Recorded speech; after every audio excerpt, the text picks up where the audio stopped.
That's new. Okay. So the computer is actually talking to me this time. Okay, so we're going to start. It's 11 o'clock. We already have quite a few people online, and I'm sure people will still be jumping on as we're speaking. But we are joined today by John Imbriale, and of course, John has been. And this is not to date you, John, but you've been around the scene for a while. You're not new to the scene, although last year you came on as full-time caller in New York. So maybe you could just tell us a little bit, set it up for us a little bit, what your background is in horse racing, when you started in New York, and really, you know, early days, what was your connection to horse racing? Yeah, so just as a follow-up to what you were saying, being experienced really just means you've gotten very old. So that's my case. But anyway, the shorter version, I was working at a company called Sports Phone in 1979. That was before computers and before ESPN, and before there was really any other way to get results. Anyway, my uncle saw an ad in the newspaper. There was an announcers contest, and if you won the contest, you got a job in the press office. You didn't become an announcer. Anyway, entered the contest, called a race at Belmont, got the job in the press office. That was November of 1979. And a lot has happened since then. Worked in a lot of different departments. And it really was kind of like the mid-90s when I kind of became Tom Durkin's backup on a full-time basis. If you can become a full-time if it can become a full-time situation as the backup. And, you know, was the backup to Tom for all his remaining years. He left in his last year was 2014. Larry came on board. I was his backup.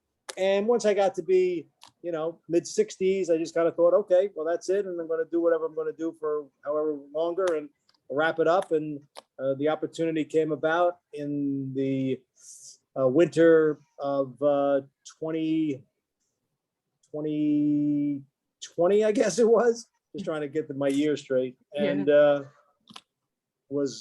the full-time gig. And then of course I get the full-time gig. They switch around the triple crown.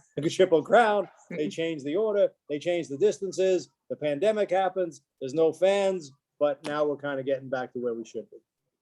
You know, John, does that really affect you? Like, because last year was such a bizarre year. You came on, I think you started like full time, like calling the regular meet like in June, right? When we came back for racing.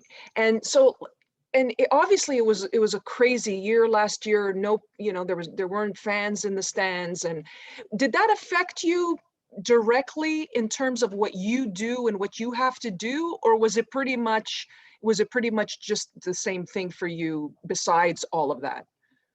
Mostly didn't affect me, but it did a little. If you look at the Belmont Stakes, which again was at a different time last year, or you look at the Saratoga meet, you just naturally get pumped up for those races. Would it have been better if there were fans there? Yes.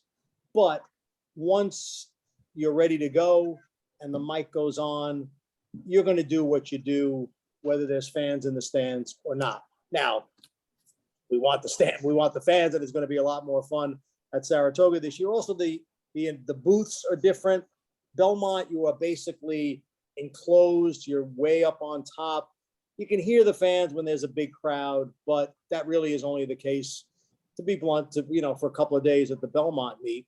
Saratoga, you're kind of right in the middle of the action. So you can hear fans, for every race. And at Saratoga, starting again this year, there are a great number of fans there every day. So that's something to look forward to this year. Okay. And now, guys, as we're going along, if you have a question for John as we go along, I'll be asking him questions. But if you guys have a question that jumps up, just let me know. Either put up the hand up signal, or even maybe just wave at me and just let me know. And then we'll open up your mic so you can ask him a question.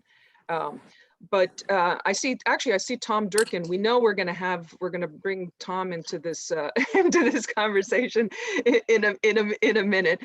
Who the heck invited him? And I who is he know. anyway? So Tom is actually our managing partner. So yeah. Yeah, who invited you, Imbriale? I'm the managing partner. Who invited you? That's what I want. I don't know. I get an email from Christina. Want to do this? What do I know? I don't know. I had to have an assistant here just to get me hooked up to this. I can't even spell Zoom. No less know how to hook up. Yeah. So now, so John, when you were a kid, did you have like a direct involvement with horses or horse racing, or through family? Like, I mean, when you were a young boy, or was it just something that you got into later on in life? You worked at the track and that kind of thing. My brother and some uncles were more interested in horse racing and what was going on. I really didn't. The year and the horse and the situation that got me hooked was affirmed in 1978 and Steve Coffin. That's kind of when I really started to, to pay attention. But I really didn't think I was ever going to I wasn't pursuing a career in horse racing. Like I said, it just happened to be something that I tried to do with that contest and fell into it. But always a sports fan. I mean, went to college for broadcasting, had aspirations of being a play-by-play person or a disc jockey, as I guess they don't call them disc jockeys anymore, whatever they call them on the radio. And, but that didn't work out, but this did work out. So it's been good.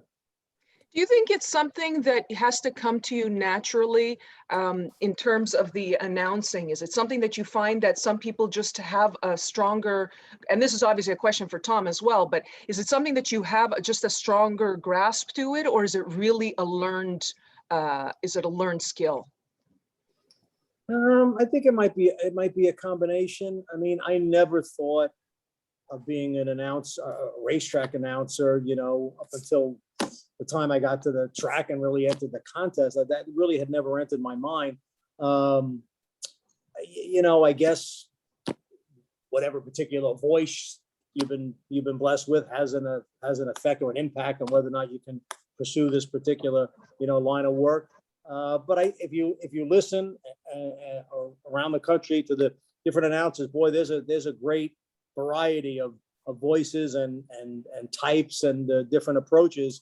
And so I'm not really sure how to answer that question. It's a good question though. Okay. That other fellow might be able to answer better. The other fellow being here, Tom. Do you have a hold on a second. I think you're muted if you just want to unmute. Tom, Tom, I think you're muted. Hold on. Tom, it wasn't me. Unmute. There I am. Hold on a second. We're going to try to get Tom's. Can Tom you might hear be me now? up. Yes, we can hear you, Tom. Do you have a slightly do you have a slightly different answer to that question? I was just asking about, do you think it's a learned skill, or is it really, or do you think some people just have a natural affinity for it, for announcing? No, it's learned. I mean, I was really crappy when I started. I mean, it took me a long time to learn it. So it's learned. I mean, to excel at it, you have to have a certain kinds of predilections, I guess. For me, I like words. I like being show off. I could memorize, and it took me a long time to figure out why I could memorize. It was because I took Latin, and in high school, and it was the only subject that I really ever excelled in. And it's just a matter of repetition. And you just have to repeat. Repetition is the mother of learning. And that's how I learned the memorization techniques, which separates racetrack announcers from, most other sports announcers. Okay. But that's learned. Yeah, that's interesting. And it helps sometimes if you're from the Midwest and you don't talk like this, because I had a Chicago accent, and that wasn't going to fly too good. Being a racetrack announcer. Where'd you leave the accent? Pursuit of employment. Well, I guess this question probably would be for both of you. Are there a few tricks of the trade? Are there things that maybe we don't really realize in terms of what goes into what you both do? Are there some tricks of the trade maybe are not just apparent to us at first glance? I pray a little. I mean, I don't know if that's a trick of the trade, but I think Tom kind of hit the nail, on the head with it's repetition, and I think we are all very, very anal because we are always conscious of time to post, how much time you have, hitting it at the right time. That's all done by you can't really repeat it enough. You go over it and over it and over it. Preparation, doesn't even start the day of, especially with big races. You're looking at stuff and, memorizing silks even before, the big day comes. But it's just and it's, most people do focus obviously on the big races and big days, but it's the same scenario, on a Thursday or Friday at Belmont or Aqueduct. You've got 8 or 9 races and you've got to do the same process. And if you don't do the same process, it'll come back to bite you. Mm-hmm. And are there ever days when you walk away and you think to yourself, wow, that was a great day. You really hit it out of the park. And then other days where you're like, oh, that was just awful. Like, do you really carry that off into the next day, or does it end with that day? For me, the best comparison would be a baseball closer. You've got to turn the page. And in the closer's case, they've got till the next day. In our case, if we screw up race 5, we've still got 4 more to go. So we have to turn the page, and we all screw up to a certain degree at some point. You just have to move on, and you have to block it out. And yeah, you kind of know when you hit a good one, and you definitely know when you hit a bad one. But it's moving to the next race. Yeah, I used to have a terrible, as time went by, I got much better at it, but I used to be, if I made a mistake, just brutal. I mean, I'd lose it. As years went by, I learned how to control it. One day at Saratoga, I called the wrong horse on the far turn, and I picked up my computer and smashed it to bits. So it can get expensive making mistakes at Saratoga. It can. But I guess you soften up a little bit when you get older, literally, figuratively. But you just have to go on. And what John said too about you got to turn the page and you got 4 more races left. The real hard part is in the first race of the day, I could memorize field in a minute and a half, maybe, if I was a little familiar with them. But mental fatigue sets in as the day goes on. And that last race, I need all 10 minutes, because my head is just a jumble of words and colors associated with one horse and same color associated with another horse. And as time, in the first race, red means Christina. Okay. In the second race, red means Diana. Third race, red means Susan and Bill. Fourth race means Mary. So you got to, by the end of the day, it's like red. What is it? Christina, Sparrow, Mary. Well, who's this? Yeah.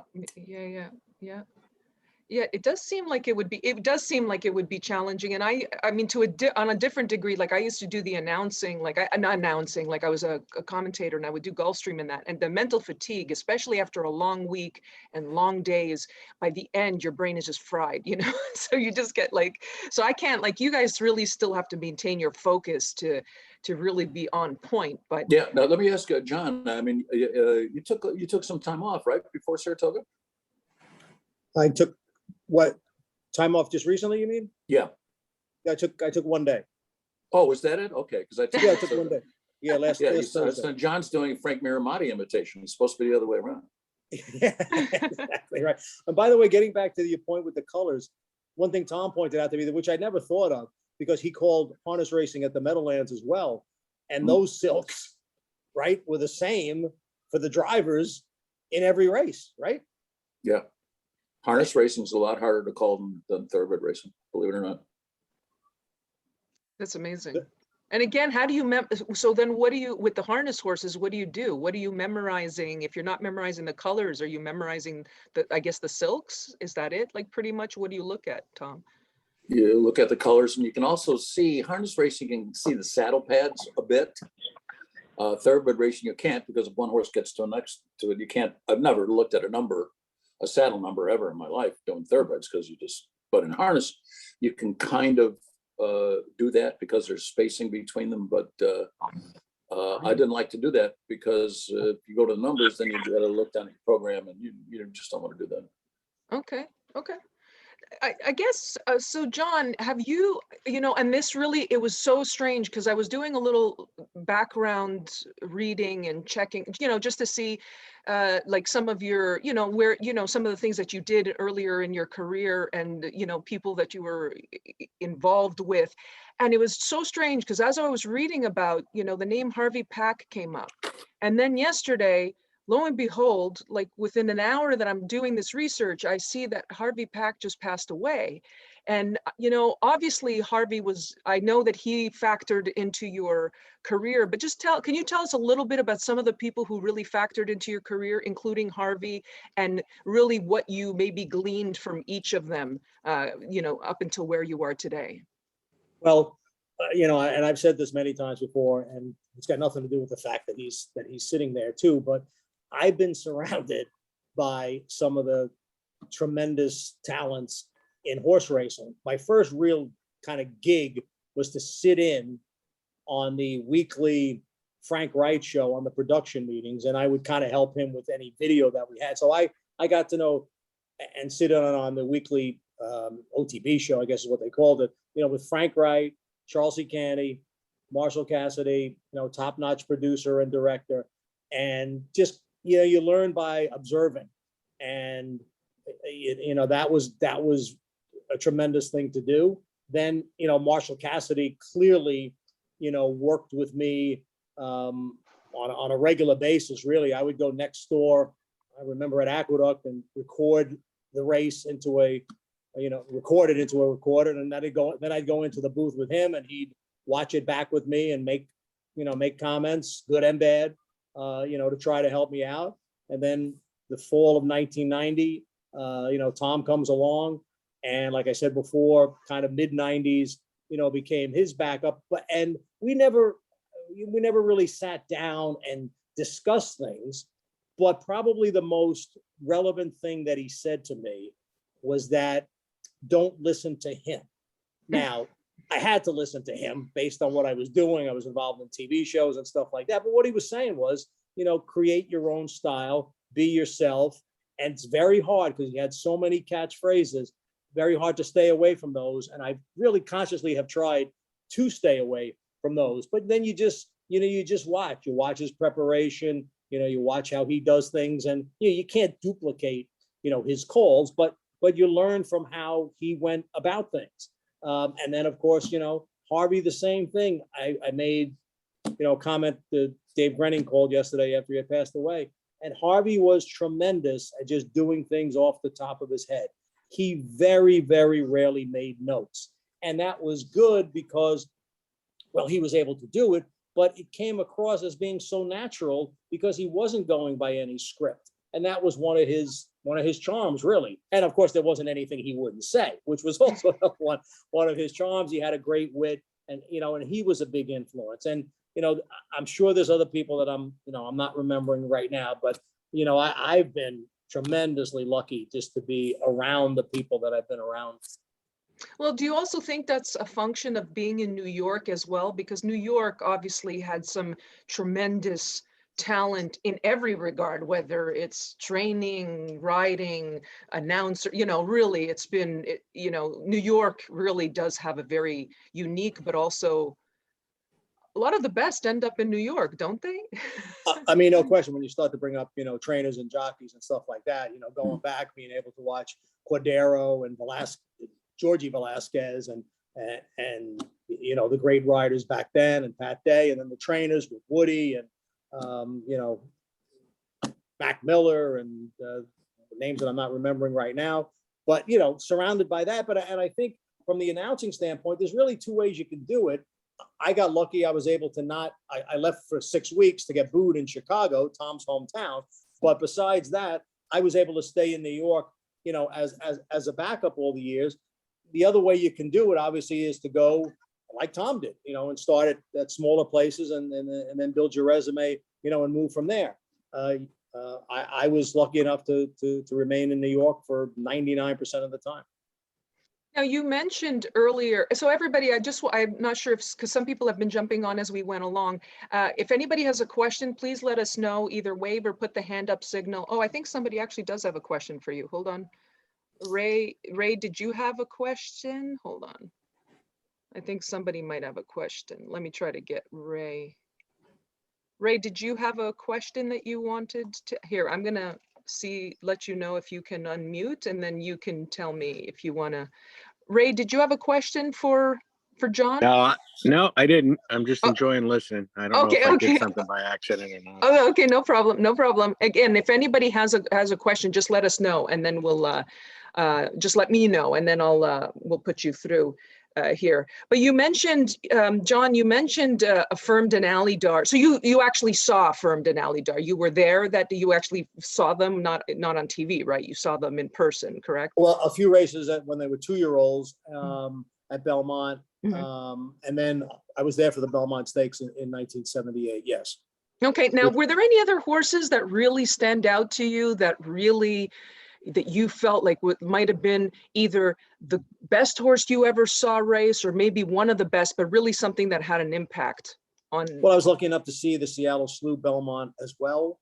And, he was way up there, no question about it. I think he got more, adulation in losing the Jockey Club Gold Cup than he did anything else. And then, looking back, and he was, I don't know if everybody, realizes it, but they kind of pounded him as not beating anybody in the Triple Crown, and 17,500 for the purchase price and all that. He really didn't get his due until his career was over, and then he became a tremendous stallion as well. But if you ask me for names that stick out, Slew, Affirmed, John Henry, Cigar, Rachel Alexandra, those are the ones that come, that pop in pretty quick. Mm-hmm. And anything in terms? I never got to see Secretariat live, only on TV. Okay. Now, was there anything that you would be the best horse that you ever called in a race? Again, based on my backup role, I didn't get until the last couple of years, the top-notch horses in the big races.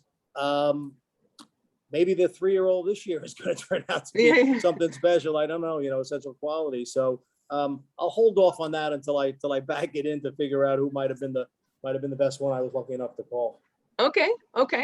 We do have a question from one of our members, Chris. I think your mic is up if you want to go ahead and ask a question. Yeah, thanks, Christina. First, I just want to thank you, John, and Tom, too, for popping in. And I used to always grew up going to Saratoga. My father would always catch you guys on your walk from the booth to the room, wherever you would go afterwards, and he would say hello, and he would always be very kind to talk to him and listen to what he had to say. So the room I went to afterwards was a bar. Where were you talking? I went from the booth to Ciro's. Much needed, I'm sure. But I just wanted to start with that. And then my question, John, was for you in terms of, I've been able to see in certain videos the process that Tom goes through in calling a race, where he had the rig set up in front of him and would glance down at the program with the colors on it.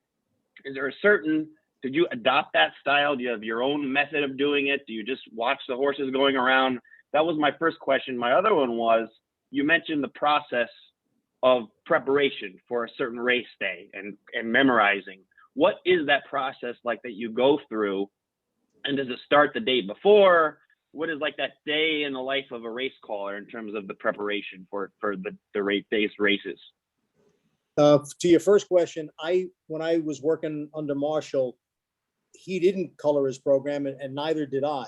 Tom was the first one that I saw do it. I understand that Dave Johnson did that as well. So I do color my program now, and it's a good reference point in case you get stuck or whatever the case might be as far as memorization. And it is just horse with colors memorization, when they really, for me, it's when they're in the paddock. I'll start looking then. I'll add blinkers to the program if that's the case. Even shadow rolls I'll put on the program. Anything that will help me help me with the memorization, and then help me, if I need it during the race. As far as pre-day, I will look at the entries primarily because of pronunciations, just because we've gotten to the age where, especially with the Godolphin and the Shadwell horses, there are some names there, they have 17 vowels in the name. And, you got to try to figure out how you're going to say it. And I can't call the Sheik up, to ask him, how he wants it said. So I will definitely look at that. For big races, for me anyway, I'll start looking at the Belmont, because you kind of know who's going to run the Belmont, the Travers, a week before, and start actually playing around with index cards, which again, was something that Tom did. Make some notes that you may use during the call of the race, know what the colors are, obviously have the entire field in your mind. So by the time the day comes, you've got the field, now it's just a matter of, of calling the race. So I hope that answered both your questions. Okay. I think it did. And my thought is, you guys are right. You're working it's in the moment. It's live, it's in the moment, and it's going with the flow. Like when something, let's say, and again, I guess sometimes you might, like Tom alluded to earlier, like, you may call the wrong horse or something like that. But to me, I just find it amazing that in that moment, you'll have to, if something goes wrong, how do you keep your mind in the game? Like, how do you not at that moment be like, oh, and just keep going through it and just get yourself through that? Is it experience, or is it something that you kind of fall back to try to get yourself back on track while you're doing it? I don't mean when you're looking back on it. I mean, when you're in the middle of it. I think Tom touched on that before, as we get a little older, you kind of are able to deal with the mistakes a little bit better. But it stays with you. There's no question about it. You may get through the rest of the day, but at least in my case, I'm thinking about that night. And, and I can also say announcers have very similar dreams. We all dream about not being in the booth when the race goes off. That is absolutely true. Calling wrong horses. We have nightmares that are very, very similar. And there's Tom to perhaps agree or disagree. Had one last night, and I talked to Dave Johnson from time to time, and we sent our emails back and forth, and sometimes, these wacky dreams that we had. And I still have them now. It's been 7 years since I called a race. And the craziest stuff, elevator. And when I'm at Aqueduct, I'm on the first floor, and this happens all the time. I go, oh God, I came in the wrong entrance. I got to go to that elevator, and that elevator wouldn't go up. And then I'd go up, and I'd have to run through the mutual department, and they'd kick me out of there. And one time I went up, and there were no lenses on my binoculars. And then one time I was calling the Kentucky Derby, and a cruise ship appeared at the top of the stretch, and I couldn't see the horses. And some of these things that were so totally absurd. Right. And it goes on. I could keep you here till next week with stories of these nightmares that I have. And then I finally realized that, like, Tom, you can do this. Your subconscious is telling you that something as ridiculous as the Star of Norway appearing at the top of the stretch at Churchill Downs is going to stop you from calling the race. That's how stupid this stuff is. You can do this. And it's kind of served me as a reminder, the more absurd the dreams got, that my subconscious was actually telling me, you can do this. Something so absurd would have to happen because of the level of preparation that you go through, that you can do it. The key is preparation. I've never, one thing when we talk about the mistakes, one thing I came to realize was that mistakes are going to happen. Now, if a mistake were to happen due to my lack of preparation, I'd have slit my throat. But sometimes mistakes happen. There's nothing you can do about it. But as long as you prepare yourself, over prepare, do the work, then you really can't beat yourself up that much. And getting back to the dreams for a second, mine are much more simple. Most of the time, I'm just in the men's room. Yeah. And you missed the race. Exactly right. Tell me, John, you're really not a bedwetter, are you? I mean, please. I refuse to answer that question on certain grounds. So we actually had one of the members has a question. Hold on a second. Ashok, go ahead. Yeah, I actually don't have a question, but I do have a comment to make that I think might interest everybody.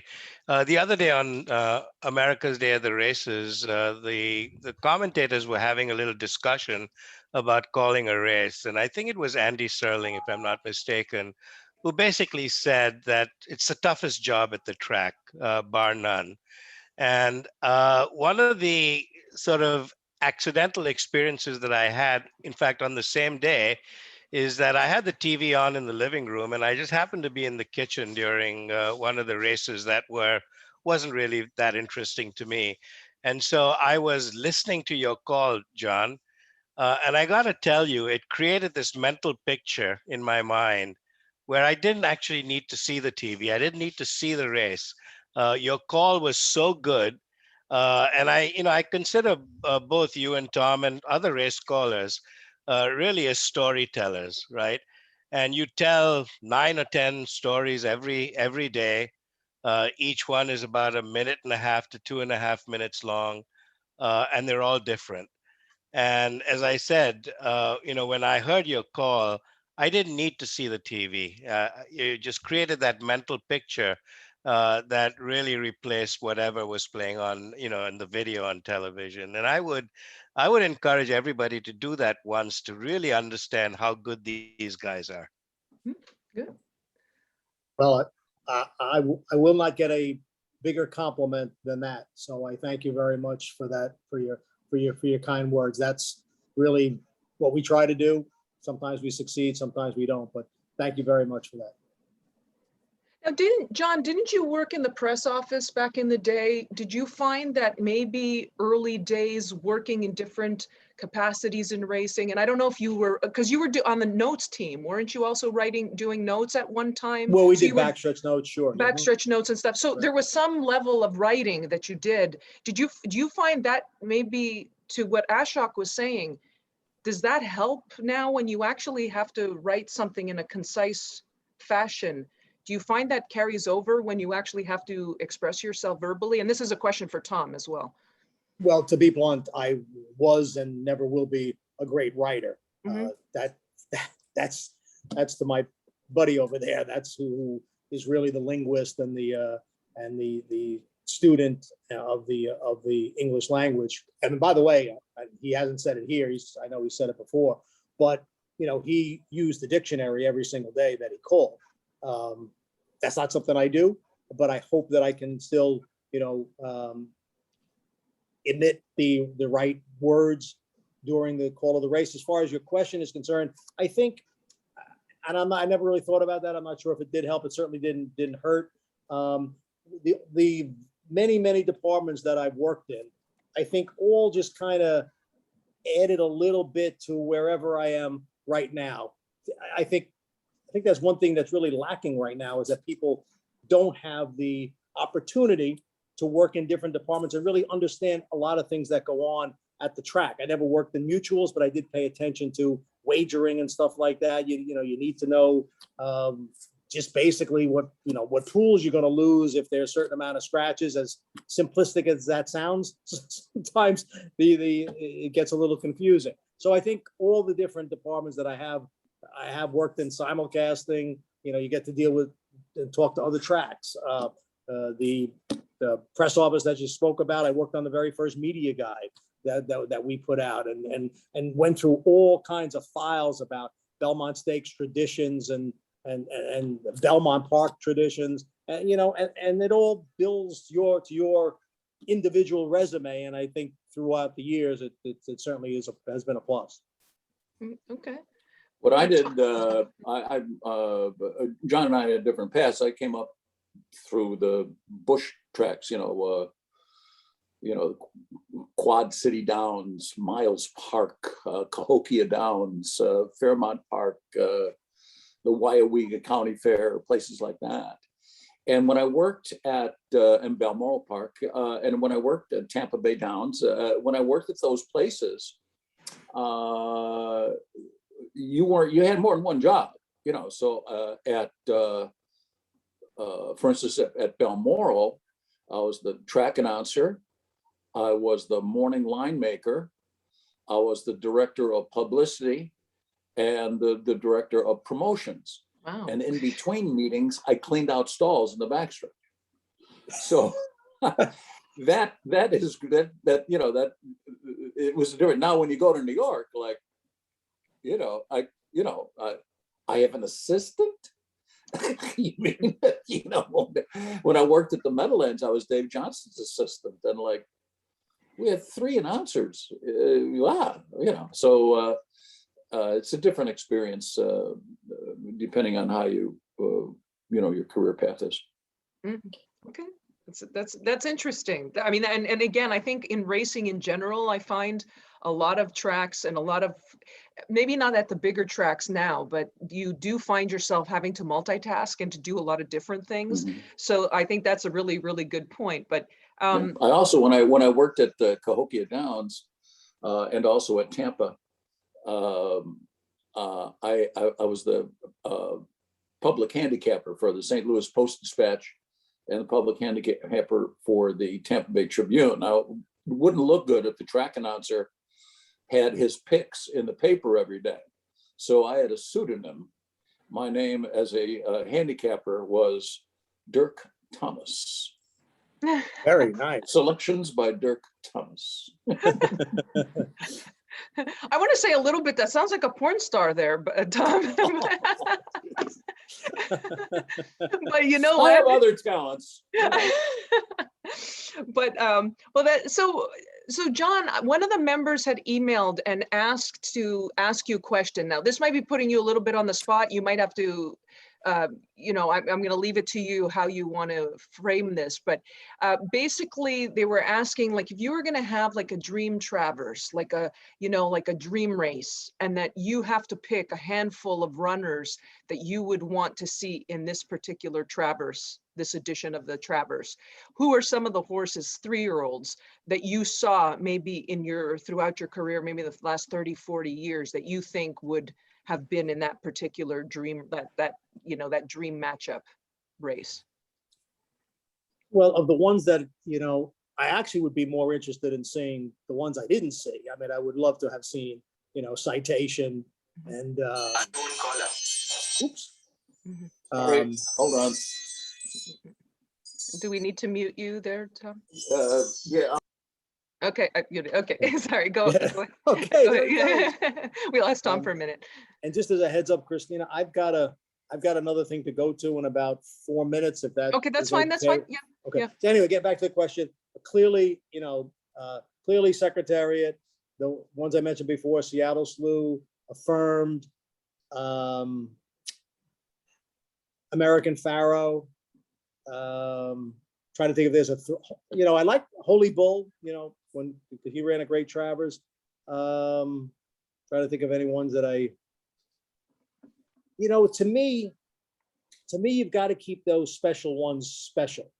And if you start just adding names, I think it kind of diminishes what the real exceptional ones were. And for me, those 5 or 6 that I mentioned are the ones that stick out. Now, I think everybody's got their personal favorites, but if you really kind of look at records and what the horses accomplished, same thing, if you're a baseball fan, you've got your favorites, but listen, I was a big Roger Maris fan, but I can't get around the fact that he was a lifetime 260 hitter. That's why he's not in the Hall of Fame. He said that, but anyway, you just try to be objective as you can. And those 5 or 6 that I mentioned would be the ones, but again, like I said, would love to add, Citation to the mix and not so much Sir Barton, but the citation is the one that sticks out of the early, Triple Crown winners.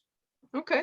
I don't know if anybody has a quick question to ask John because he's got to go. So if anybody has a quick question they want to ask him, and if not, we're gonna wrap up here. I don't see anything. Hold on, let me just scroll through, make sure no, I don't see anything. John, thank you so much for joining us. It's been really, really a pleasure. I'm sure we'll see you up in Saratoga. I'm sure we're going to see also Tom up in Saratoga, and actually many of you. We have an event on July 22nd for all the members, who a lot of the members are going to be coming out. So John, thank you so much for joining us, and good luck with the meet this year. You're very welcome, and best of luck to everybody in the club. Thank you, Christina. Okay, thank you. Thanks, John. Bye-bye. Thank you. And thank you, Tom, also for joining us as well and giving us your, sharing your pearls of wisdom. It's always entertaining. And Tom, I don't know if you're going to be joining us for our event on the 20s up in Saratoga in a couple of weeks' time. I'm sorry, is somebody, hold on a second. Hold on, let me just mute John there. Hold on, let me see if I can unmute. Okay, there, I think Tom can be unmuted. There we go. Yes. The 22nd. It's a Wednesday. Is it the 21st? I think it's the 18th. Thursday is the 22nd. 21st. It's the 21st. I'm sorry, it's the 21st.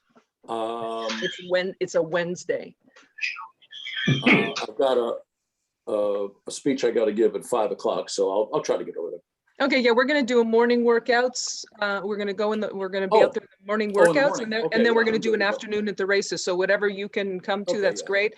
But thank you, everybody. Actually, we had a great turnout today, and obviously Tom made it extra special joining John Imbriale. But thank you, everybody, for joining. And like I said earlier, if in case any of you missed it, we are receiving passes, free passes for free admission to NYRA tracks, so both Belmont and Saratoga. I'm going to be sending those out hopefully within the next week, and hopefully you'll get them. Just please make sure you go online, go onto the club website, and make sure that your mailing address is up to date, because I want to, and if you would like to have me hand them to you on the 21st when we see each other at the event, or in the morning for the morning workouts, just email me as well, and I'll just keep yours and I'll hand it to you if you just want to make sure you get it in your hand, the passes in the hand, as opposed to me mailing them out and risking them in the mail. A couple of you have unmuted. Did you want to say anything, Jim, or? Just thanks for organizing this. This was great. Oh, great. We'll try to have a couple of them. We'll intersperse them now, because we're at Saratoga. I'm going to try. Obviously, we're trying to do some live events here over the next few weeks, and hopefully many of you can attend that, because several of you actually came out on Monday for Community Adjusted's race. So we'll be in touch. But like I said, if you guys can just make sure to update your mailing addresses on the website, on the team website, to make sure that you guys get the carts in good order. Okay, folks, unless anybody has anything else to share, that's it. That's it for today. Thank you for joining, and we'll see each other soon. Thank you. Thanks, everybody. Thank you. Have a good one.